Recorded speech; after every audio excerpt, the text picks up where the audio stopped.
Transmisión en esta cuarta temporada, episodio 2. En esta ocasión vamos a entrevistar a Uziel Medina. Uziel, ¿cómo estás?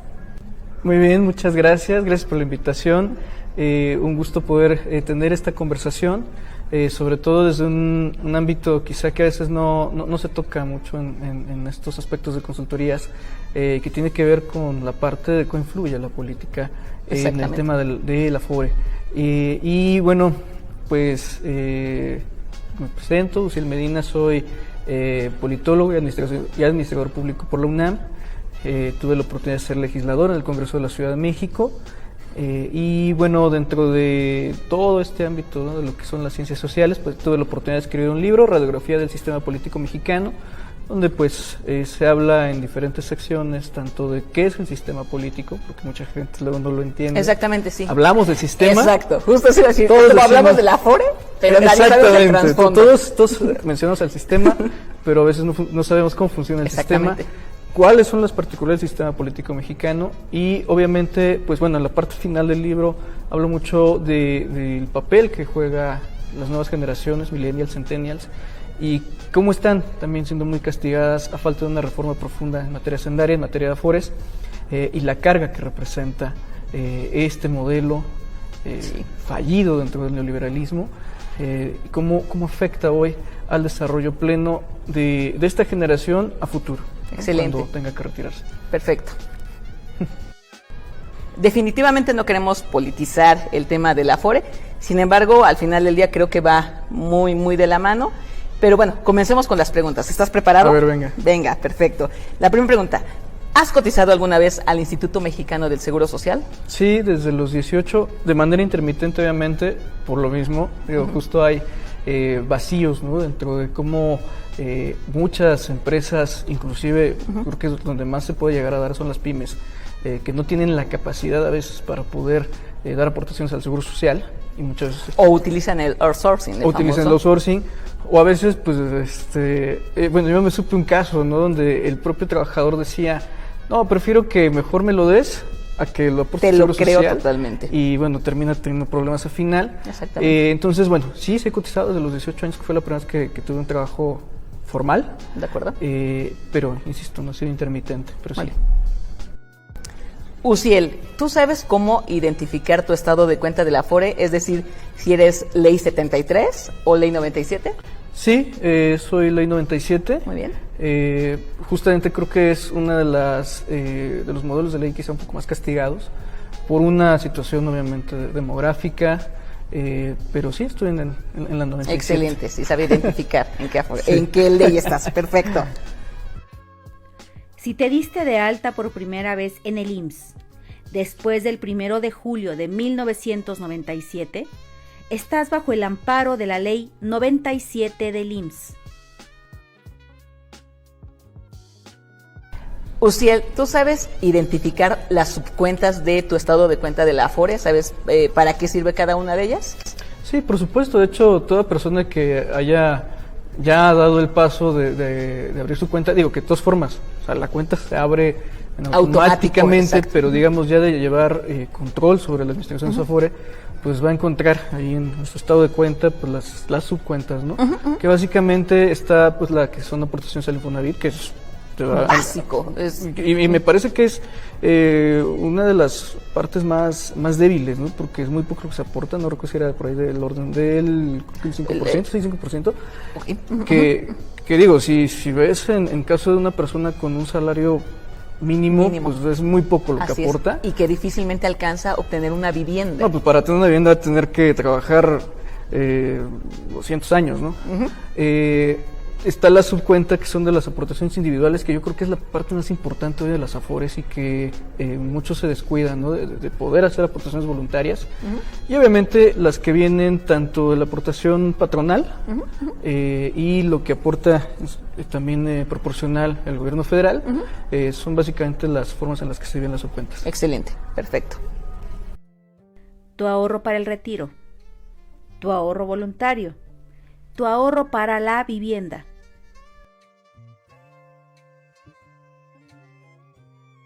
Muy bien, Uziel. ¿Y tú sabes en qué momento podemos utilizar estas subcuentas de aportación voluntaria, retiro cesantía y vejez y de vivienda? ¿Sabes en qué momento podemos utilizarlas o retirarlas? Sí, de alguna manera. Bueno, hay ciertos candados, ¿no? No se puede retirar todo de golpe. Eso es muy importante que se sepa. Así es. Dependiendo incluso de cuál sea la administradora en la que uno esté, pues puede llegar a variar también el porcentaje de lo que se puede retirar. Básicamente, cesantía y vejez, pues es a la cesantía y vejez, ¿no? O sea, recalcarlo, que es justamente cuando nos vayamos a pensionar o retirar. Si no juntamos las semanas o no juntamos el recurso, dependiendo del caso, ya, a los 60 años, bueno, con permiso me llevo mi dinerito o bien solicito una pensión. Excelente. La aportación de ahorro para el retiro podrás utilizarla hasta el momento de pensión. Tu ahorro voluntario, dependiendo a qué plazo hayas hecho la aportación voluntaria. Y el ahorro para la vivienda, puedes utilizarlo para compra o remodelación de tu hogar, siempre y cuando estés vigente ante el IMSS. En el caso, por ejemplo, de vivienda, pues ese es, digamos, más abierto. Obviamente, para ello también hay que verificar, pues, cómo está uno en cuestión crediticia, ¿no? Sobre todo con Infonavit, y si tiene los puntos suficientes también. Que ya hubo una modificación, ¿Sí? importante, que tendríamos que analizarla, yo creo que en la siguiente temporada, porque esta temporada, como les comentamos, va a ser 100% Afore, tanto Ley 73, Ley 97, ISSSTE, pero sí va a ser muy importante hablar en su momento del Infonavit, que esa modificación, pues... Sí, que se pretende de alguna manera facilitar los medios al alcance para poder obtener una vivienda. Digo, esa es un poquito más abierta, ¿no? A la hora de poder hacer la solicitud. Obviamente, pues si no se tiene mucho en esa subcuenta, pues no sé, por mucho que se quieran se puede hacer. Que por ahí, cosa. Hay un tema, porque en el caso de que hay algunos trabajadores que dicen, ¿sabes qué? Yo tengo 500,000 pesos en mi Afore y tengo 55 años. Uno podría pensar, va a tener un buen crédito. Tienes un buen monto, pero ¿qué crees? Tu edad ya no te ayuda. Ya te van a dar un crédito, pues, muy exactamente por tu edad. Y hay gente que tal vez tenga 27, 28 años y en su Infonavit, en esa subcuenta tenga tal vez 50,000, pero está cotizando muy bien. Entra a una empresa, lo dan de alta con muy buen salario. De esas cosas mágicas que podrían pasar en México con un salario topado. y resulta que le pueden dar un crédito de 1,000,000. Entonces, sí, y yo creo que tiene mucho que ver también, justo, a lo mejor vamos a hablar más adelante de eso, de incluso los riesgos que se pueden tomar financieramente en función de las generaciones que están cotizando. Entonces también ahí tiene que ver mucho eso. Y bueno, obviamente también se puede tomar parte de ese Afore como un, digamos, seguro de desempleo. Así es. Que sería como que lo más recurrente en estos tiempos, sobre todo con la pandemia, ¿no? Así es, perfecto. Uciel, ¿tú sabes qué es una CIEFORE? Sí, es un mecanismo de sociedades, por decirlo así, como sociedades de inversión. ¿Es correcto? Que están determinadas en función de las generaciones que están cotizando, ¿no? En mi caso, yo estoy en la 85-89. Yo soy 89, entonces quedé así rayando en eso. Yo no alcancé, yo soy 84, por poquito me alcanzaba esa. Poquito. Y bueno, de alguna manera, como decía, tiene que ver con incluso los riesgos financieros que se pueden tomar. Y obviamente eso impacta directamente en los rendimientos que tiene cada, digamos, cada Afore, ¿no? Entonces, pues mientras más va pasando la edad, pues son menos los riesgos que se toman y obviamente menores los rendimientos que se pueden obtener. Y por eso es muy importante también, inclusive cuando uno ve ¿el comparativo? Sí, el comparativo, ¿no? de las CIEFORES y de quiénes son las administradoras, pues hay que identificar, ¿no? Primero, ¿qué CIEFORE es? Por ejemplo, hay unas donde, por ejemplo, puedes ver la lista hasta arriba y uno se va con la finta. No, o sea, pero eso es con gente ya muy mayor, ¿no? Exacto. Y ves otras de algunas otras empresas, que bueno, pues los rendimientos mayores los tienen las CIEFORES de menor rango de edad, ¿no? Exactamente, perfecto. Una CIEFORE es el fondo de inversión en el cual las Afore invierten los recursos de los trabajadores para generar rendimientos. Los indicadores de rendimiento neto incluyen la deducción de las comisiones aplicables. La CIEFORE en la que te encuentras dependerá de tu edad. Justamente te iba a preguntar que si sabías en qué CIEFORE estás, ya lo respondiste hace unos minutitos, y pues sí es muy importante identificar, como bien lo mencionas, en qué sociedades de inversión están nuestros recursos, pero también hay que ver, por otra parte, el servicio que ofrece la Afore, porque hay algunas que de verdad... Las comisiones. Las comisiones, Sí, exactamente. puede tener muy buenos rendimientos y una comisión muy alta, ¿no? Exactamente. De esta forma no rendía nada. Exactamente, sí es muy importante checar esa información. Uciel, y retomando el tema de cómo elegir una Afore, ¿sabes qué factores tendríamos que considerar esta generación para poder elegir una Afore? Bueno, al menos los que yo consideré, creo que a lo mejor se puede escapar alguno, ¿no? Uno, pues obviamente tiene que ser la cuestión de la CIEFORE, en donde estoy. Hay que identificar también entre cada uno de los, digamos, de las administradoras que ofrecen este servicio. Creo que sería bueno irse a ver las críticas que haya sobre esos servicios. Nos pueden dar ahí un balance. Hay que hacer el comparativo, ¿no? De todos los números, no nada más quedarnos, como te decía, que dicen un rendimiento del 5%. Ah, perfecto. Pero me cobra una comisión del 2%, mi rendimiento Real, pues, se reduce, ¿no? Y a lo mejor habrá una que me dé, por decir algo, 4%, y quizá la comisión es menor al 1%, ¿no? Entonces, son aspectos, ¿no?, que habría que considerar.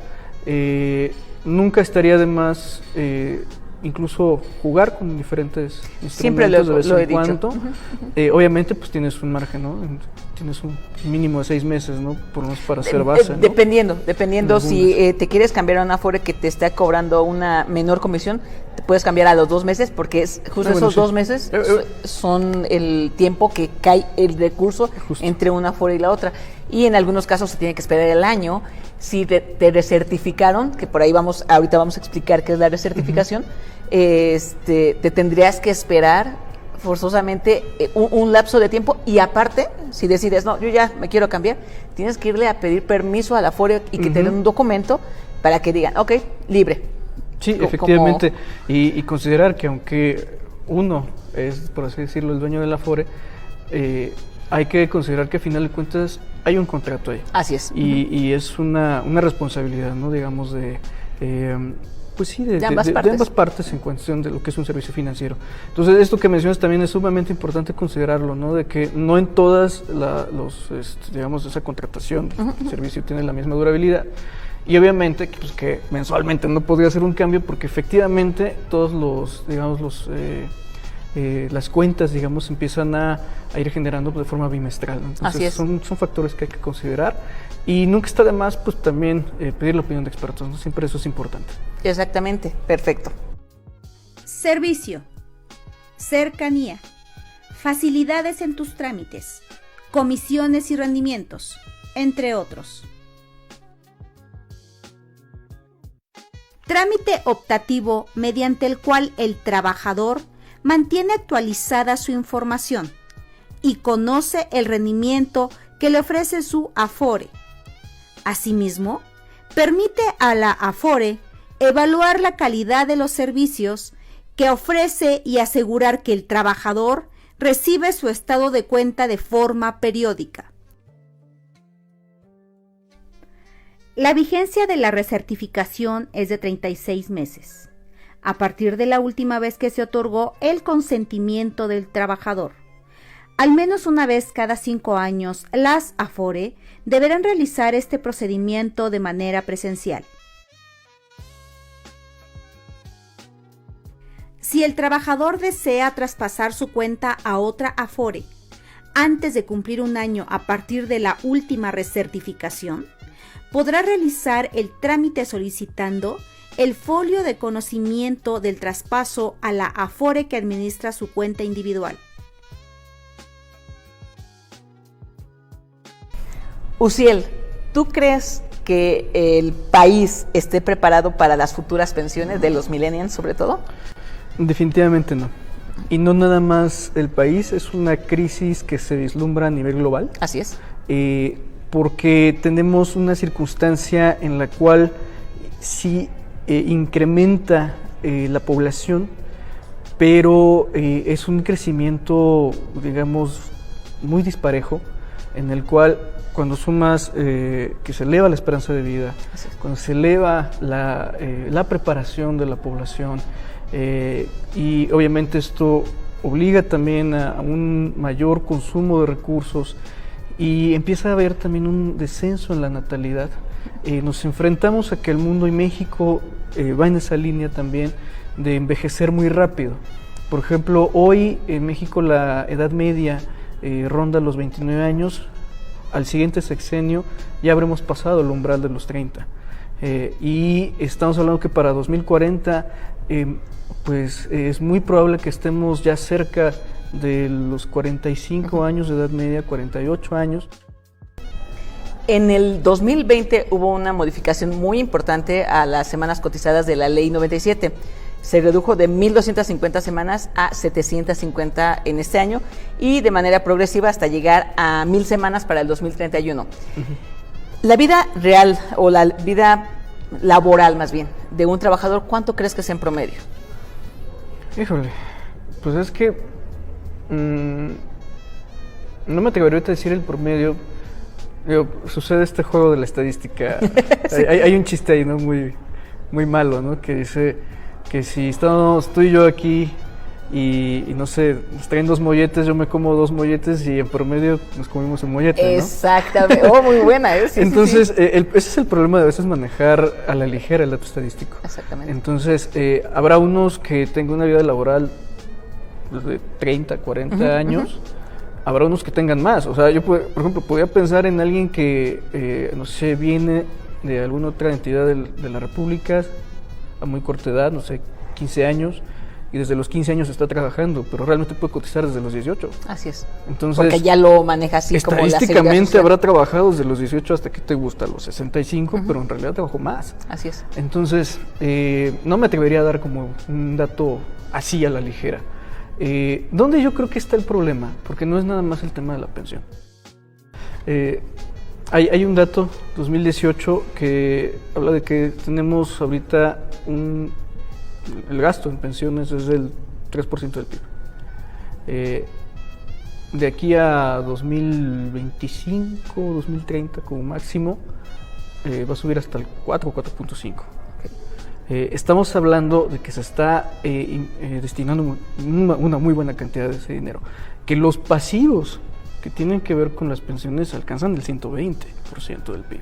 Imagínate. O sea, no tenemos recursos reales para sostener a toda la población. Es que justamente es ahí el tema. No estamos castigados los millennials, más bien no aportamos a nuestra Afore. Pero es que no solamente porque no aportemos, o sea, hay que entender que el problema es sistémico. Okay. ¿Dónde empieza el problema? Pensemos, por ejemplo, con la generación de los baby boomers, que les fue muy bien cuando por allá de los años 40, 50, hasta una parte de los 60, el Estado invierte en un desarrollo económico interno. Y eso genera un boom económico, se estabiliza la economía, inclusive tenemos una inflación detenida, todo mundo puede tener acceso a casa, carro, a lo que sea, y les va muy bien. Pero de pronto adoptamos un modelo económico, este modelo neoliberal que, bien dice Manuel Castells, pudo haber funcionado en los países anglosajones, pero Latinoamérica era otra pachanga y definitivamente no entendimos otra mentalidad. No encajaba con nosotros. Y empezamos a tener caídas en la productividad. Empezamos a prescindir un poco de la industria, aun cuando somos un país manufacturero. Sí. Acabo de ver un dato muy interesante de que México ahorita tiene el primer lugar en cuestión sobre todo de manufacturas automotrices. Es lo mejor que hay en el mundo. Wow. Sí, pero hemos escalado a ser una economía más de servicios, donde aparte muchas de las empresas que se dedican a los servicios contratan por outsourcing y que muchas veces también la competitividad salarial, híjole, sí. O sea, yo me hice el ejercicio de buscar trabajo a través de las páginas, empleos nomás para ver la realidad. Licenciatura terminada, con 22 años de edad, Y 10 años de experiencia. 10 años de experiencia, manejar 3 idiomas para que tengas un salario de 5,000, 6,000 pesos. Y aparte te tienes que desplazar, por ejemplo, si yo vivo en Iztapalapa, me tengo que desplazar a la Miguel Hidalgo, a Polanco, que me va a tomar 2 horas y media para una jornada de 8 horas, más 4 o 5 horas de transporte. Así es. O sea, es explotación total. Imagínate los que viven más lejos, ya que van del Estado de México, claro, que dices, las inundaciones ya te afectaron, ya, en fin. Cualquier cosito, un bloqueo, que se detuvo el metro, lo que sea. Entonces, en ese sentido es donde está castigada. Okay. Porque podemos tener, te digo, en cuestión del derecho garantizado en la Afore y decir, tengo todos los instrumentos, sí, pero si no tengo un salario que me dé primero para vivir o sobrevivir y de ahí hacer mis aportaciones, pues está difícil. Sí. Entonces, creo que ahí es donde el modelo ha fallado. Okay. Entonces, de ahí justamente de que se necesita una reforma hacendaria, se necesita una reforma laboral. Y también es muy importante que si de verdad queremos que el sistema funcione, sobreviva y funcione, yo aplaudo la idea de tener una pensión universal, creo que es buenísimo, pero creo que podría generar también un cataclismo en las finanzas públicas más adelante si no tenemos ingresos. Y para ello porque va a haber más salidas. Flexibilizar digamos, todo el sistema tributario, sobre todo hablar de impuestos un poquito más progresivos. Yo apostaría quizá a tener un ISR que vaya acorde, no un general de 30%, sino que vaya acorde a las actividades económicas, bajar un poquito también el IVA. Y ahí donde hablaba del tema de los millennials, es que el millennial, ya sea con su ISR o con el IVA cuando consume, está generando para las pensiones de los que ya se pensionaron o ya están próximos a pensionarse, pero no estamos generando para nosotros. Ese es el gran problema. Y luego, cuando somos una generación que hoy está muy de moda decir, no quiero tener hijos, a veces yo les digo a muchos de mis amigos, también suena feo, pero también habría que ver a los hijos como inversión, porque ¿quién nos va a sostener a nosotros? Híjole, sí, y es algo que es un balance ético inclusive, ¿no? Que no se ha hablado, y ahorita sí se habla, no, que sí vamos a ser eco-friendly, no tengas hijos y demás. Vive tu vida. Pues yo no sé, mi perro no me va a salvar en 20, 30, 40 años, ¿no? Eso es algo que también hay que tratar y que sea, insisto, es un tema de desinformación que se ha dado a partir pues, de tendencias, corrientes y modas, ¿no? Esa es parte también del problema. Y creo que no podemos tener un sistema de pensiones saludable si no tenemos un desarrollo económico interno. No es posible que, por ejemplo, somos una economía de consumo, completamente consumo, pero la mayoría de nuestro consumo, ¿de dónde viene? Son importaciones, y sobre todo el consumo alimenticio son importaciones, eso es preocupante. Y si esa es la realidad, si nosotros le estamos dando nuestro consumo, las utilidades de nuestro consumo a otro país, y no se quedan las ganancias en nuestro país, nuestras finanzas públicas se van a seguir deteriorando y eso va a impactar de manera directa en nuestras pensiones. Perfecto. Uciel, de verdad muchas gracias, muy interesante la plática, ojalá que se pueda compartir este video pues al mayor número de personas posibles, porque de verdad que es información que también vemos el otro lado, el político en este caso, que está muy interesante, no solo del lado administrativo, ¿no? Que nosotros nos dedicamos a dar la consultoría y la asesoría y vemos así el lado de que no, inviértele a tu Afore y haz, y algunas monedas ahí golpeando a esta generación.